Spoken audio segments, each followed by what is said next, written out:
Thank you for joining us. I'm Kenesha Dees. We have team coverage tonight with the latest on the Steve Perkins case, the man shot and killed by Decatur police back in September. Our Ken McCoy is outside Decatur City Hall right now. Ken, just yesterday, Mayor Tab Bowling announced 3 of the officers involved have been fired and the 4th is on unpaid suspension. What's the reaction from the community this evening? Kenesha, the call for justice for Steve Perkins began with a series of protests, and now those protesters are filing a complaint against Decatur police for unfair treatment. Protesters say they have been targeted, especially at night, by DPD and want Chief Pinion to step in and discipline the officers involved. One protester, Terrence Baker, says his arrest on the 4th came from asking a simple question. It hurt me to the fact that I was just arrested even for asking a question.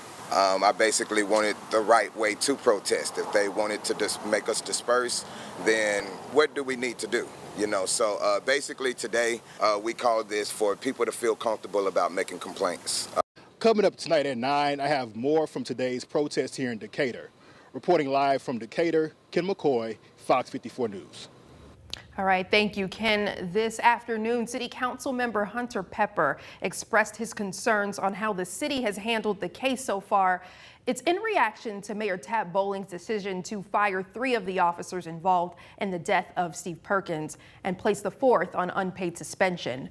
Hunter says the way the case has been approached has not been fair to the officers involved, but he was eventually interrupted by community members. Take a look.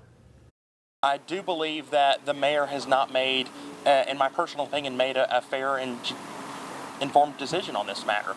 Ma'am, will you step aside? Interfering with the integrity of an investigation. This is a misconduct, obstruction. He should not be able to give a speculation if he does not have facts. He's being antagonizing. He's trying to get this trial moved.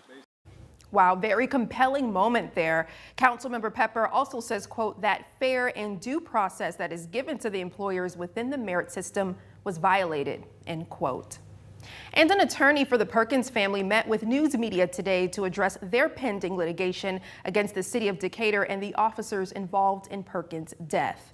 Our Sedona Meadows was there earlier today and joins us live now outside Decatur City Hall as well. Sedona, what did you learn?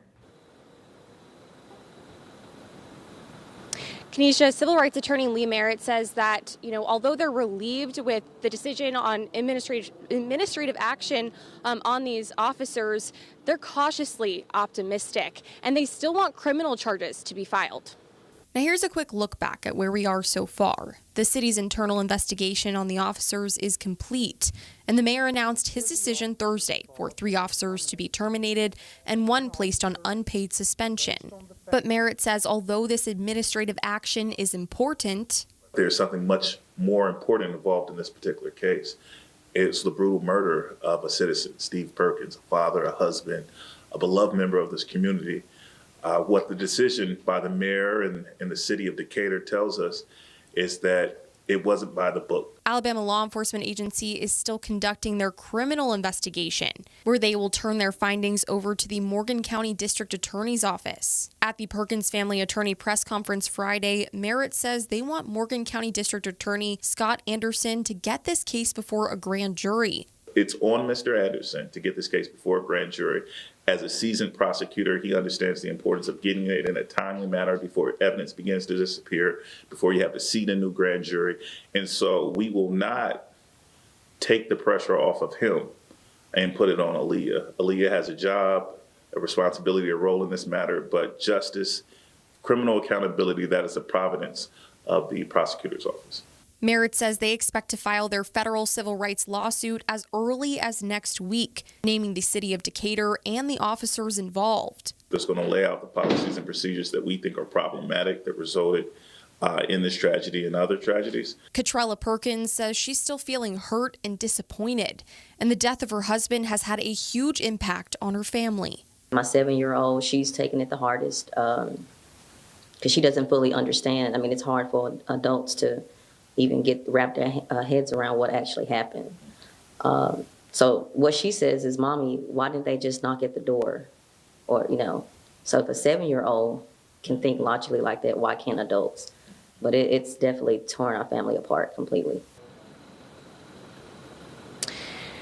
And right now, the names of the officers involved have not been made public unless they choose to appeal the recent disciplinary decisions made by the mayor. But for now, live in Decatur, Sedona Meadows, Fox 15.